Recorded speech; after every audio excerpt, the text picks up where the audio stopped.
rouge. C'est drôle, ça se voit à peine. C'est tellement discret que personne ne l'a remarqué. Sauf moi.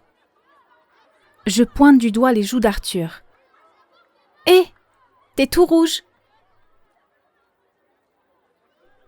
Puis, tout va très vite. Un clin d'œil à Paul, un coup de coude à Ronan, un gloussement de Léna, et c'est parti. Tout le monde chuchote en regardant Arthur. À présent, il est rouge comme une tomate, rouge comme une cerise, rouge comme du paprika. « Laissez-moi tranquille !» dit Arthur d'une toute petite voix. Mais on ne peut pas s'arrêter.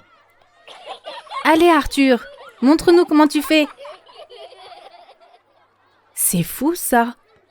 Il suffit que Paul claque des doigts et c'est comme un coup de baguette magique.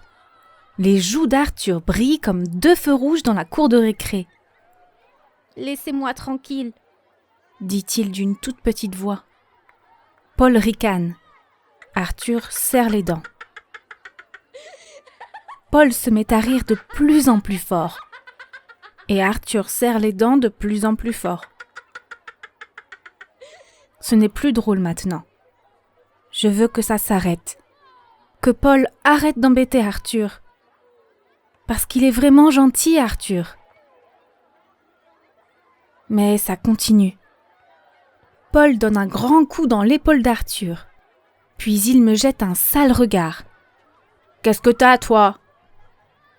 Je baisse la tête et me mords la lèvre. Je ne dis rien.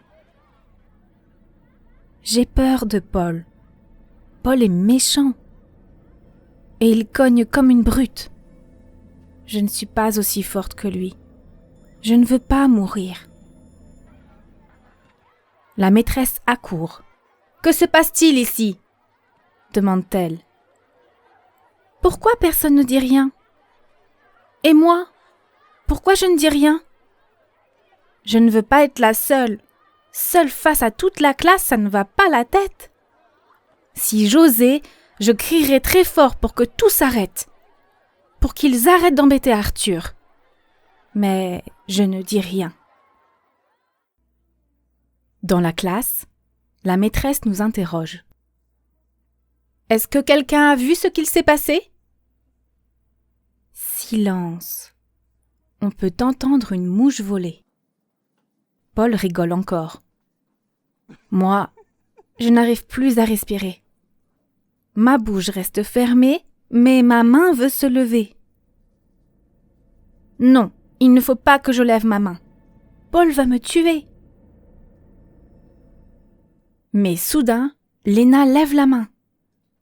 Moi aussi, maîtresse, j'ai vu ce qui s'est passé. Puis c'est au tour de Ronan, puis de Louis et de Lucas. Tous les doigts se lèvent les uns après les autres. Tout le monde parle en même temps. Ouf, je respire un grand coup. Je suis encore vivante. Ce n'est pas fini. Dans la cour, Paul fonce sur moi. Il siffle. « Toi, t'es morte !» Mais Léna vient à mon secours. « T'as un problème, Paul ?» Puis Ronan. « Répète ce que t'as dit. » Paul s'en va. Maintenant, Paul se force à rire. On dirait qu'il rit jaune. Et le jaune aussi, c'est une couleur. Arthur est là. Il se tourne vers moi, les mains sur les joues. C'est vrai que parfois je rougis beaucoup. Je bredouille. Tu sais, ça arrive à tout le monde. On joue au foot ? Me propose Arthur. Je hoche la tête.